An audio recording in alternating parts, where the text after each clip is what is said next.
what I want to do is look at the different meanings of Hamas in the Tanakh. Okay. And the significance of Hamas. So one is God's soul hates Hamas. The next one is actually the first time Hamas appears in the Tanakh. And we're told Hamas was the reason for the flood. Hamas is the reason that God decided to wipe out humanity except for one family that he preserved, because the world was full of Hamas. Let's read that.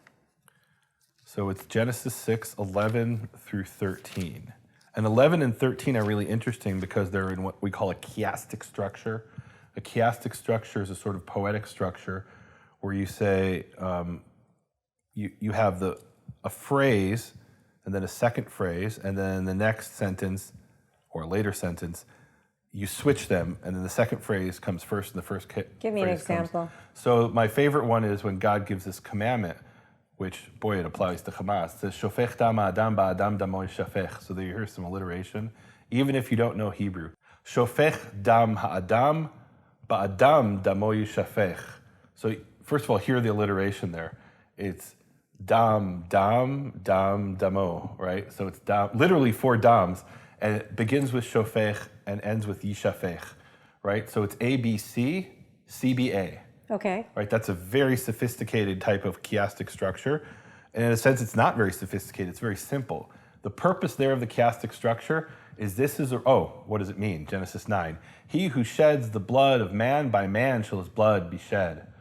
Right, and blood and man sound similar, but it's he who sheds the blood of man, by man shall his blood be shed. So it's ABC, CBA. And the purpose there is clear, it's so people memorize it. Right? Once you know that in Hebrew 2 or 3 times, if you know Hebrew, you'll memorize that. Here it's more a little bit different. Here it's maybe more poetic. So here it says, we're going to read verses 11 and 13. You can read verse 12 too if you want.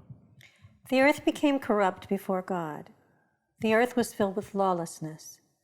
When God saw how corrupt the earth was, for all flesh had corrupted its ways on earth, God said to Noah, I've decided to put an end to all flesh, for the earth is filled with, what's this word? We'll just read what you have. Lawlessness. Mm-hmm. Because of them, I'm about to destroy them with the earth. Right, and the word there is Hamas. Right, the word lawless in both cases is Hamas, and in this context it means probably something like violence. But what it says here, I'm going to give you my translation, and you can hear a little bit better. I'll explain the ABBA. The chiastic structure. The earth was corrupt before God, and the earth was filled with Hamas. And God said to Noah, I'm skipping verse 12. God said to Noah, the end of all flesh has come before me, because the earth is filled with Hamas because of them. And behold, I will destroy the earth. So the word for corrupt and the word for destroy has the same root, shachat. So you don't hear the chiastic structure in English, but you hear it in Hebrew.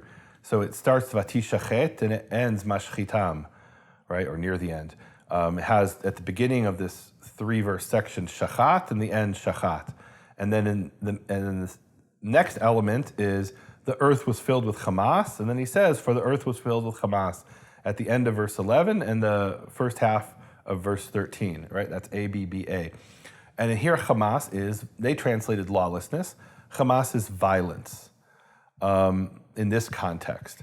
But it's not just violence, it's also corruption. And we can see that here, the earth was corrupt. The word shachet, vatishachet, it was corrupted. And so here, Hamas is a synonym for vatishachet, and the earth was corrupt. Because the earth was corrupt, essentially, and the earth was filled with Hamas. So Hebrew likes to say everything twice, right? It's like they felt like an ancient Hebrew speech if they weren't heard unless they said everything twice, sometimes more than twice. Here it's really, shachat is 4 times, in fact, if you look at verse 12. So one of my favorite parts about this, Nehemia, because I'm thinking about, we're talking about God and God's soul. We go up to verse 5. I love that. Read it. It's important for us to understand what God was looking at. It says, Yehovah saw how great was man's wickedness on earth, and how every plan devised by his mind was nothing but evil all the time. And Yehovah regretted that he had made man on earth, and his heart was saddened. Yehovah said, I will blot out from the earth the men whom I created, men together with beasts, creeping things, birds of the sky, for I regret that I made them but Noah found favor with Yehovah.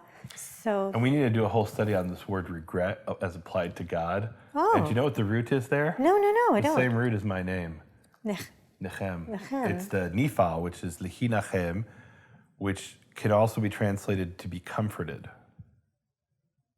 So how does it come to mean regret? That's a separate study. Let's not go down that rabbit trail. Okay, but I'll put that on there. But here's the Yeah, thing that I think yeah. is really important. When we talk about the study on Hamas, we talk about the fact that the flood happened because there was so much Hamas on Right. earth, and God, And that was corruption. his soul hated Hamas. Right. And the part that, I wrote this down because it's just, think about this.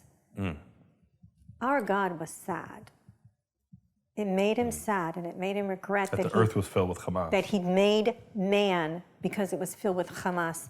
That's how strongly Yehovah feels about Hamas.